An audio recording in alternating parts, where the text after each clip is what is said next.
ചിറ്റിലഞ്ചേരി ചെറുനട്ടൂരി ഭഗവതി ക്ഷേത്രത്തിൽ ഭാഗവത സപ്താഹ യജ്ഞം തുടരുന്നു. 17-ാം തീയതി മുതലാണ് സപ്താഹയജ്ഞത്തിന് തുടക്കം കുറിച്ചത്. 3-ാം ദിനത്തിൽ വിവിധങ്ങളായ ചടങ്ങുകൾ നടന്നു. ഗണപതി ഹോമത്തോടെ തുടക്കമായി. വർണ്ണാശ്രമ കർമ്മങ്ങൾ, ഗജേന്ദ്രമോക്ഷം, അമൃതമദനം, ശങ്കരമോഹനം, വാമനാവതാരം, മത്സ്യാവതാരം, അംബരീഷ ചരിതം തുടങ്ങിയവയായിരുന്നു പ്രധാന കഥാഭാഗങ്ങൾ. ഇനി ഇങ്ങനെ പർവ്വതം കയറിയിട്ട് കുറെ മുകളിൽ എത്തിക്കഴിഞ്ഞാൽ അവിടെ ഒരു അത്ഭുതം കാണാം. അവിടെ ഉണ്ടാവും വലിയ വെള്ളക്കെട്ടായിട്ട് തടാകം പാറയുടെ ഇടയിലുണ്ടാവും. അങ്ങനെയുള്ള സ്ഥലത്ത് നിന്ന് ഒഴുകിയിട്ട് താഴോട്ട് വരുന്ന വലിയ വലിയ വെള്ളച്ചാട്ടങ്ങളൊക്കെ ഉണ്ടാവും. ഇതൊക്കെ വീണ്ടും താഴെ വന്ന് തടാകമായിട്ട് നിൽക്കും.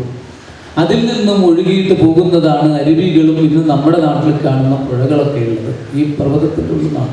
ഇതൊക്കെ നിധി എന്ന് പറയുന്നത് കൊണ്ടാണ് അല്ലേ, എല്ലാം നിറഞ്ഞിരിക്കുന്നതാണ്. അങ്ങനെയുള്ള ഈ ത്രികൂട പർവ്വതത്തിൻ്റെ അരികിൽ ഏതാണ്ട് കുറച്ച് താഴ്വാരത്തിനടുത്ത് ഒരു വലിയ കൊടുങ്കാടുണ്ടായിരുന്നു.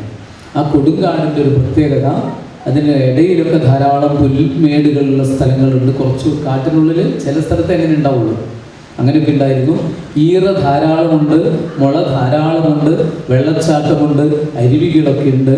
അങ്ങനെയുള്ള മനോഹരമായ ഒരു പ്രദേശത്ത് ഒരു ആനക്കൂട്ടം താമസിച്ചിരുന്നു എന്ന് പറഞ്ഞിട്ടാണ് കഥ ആരംഭിക്കുന്നത്. ഈ ആനക്കൂട്ടം കാട്ടിനുള്ളിൽ അവിടെ ഇവിടെയൊക്കെ ഉണ്ടാവും. ആനകൾ സമൂഹമായിട്ടേ താമസിക്കാറുള്ളൂ. പക്ഷെ ഈ ആനക്കൂട്ടത്തിൻ്റെ പ്രത്യേകത എന്താണ്?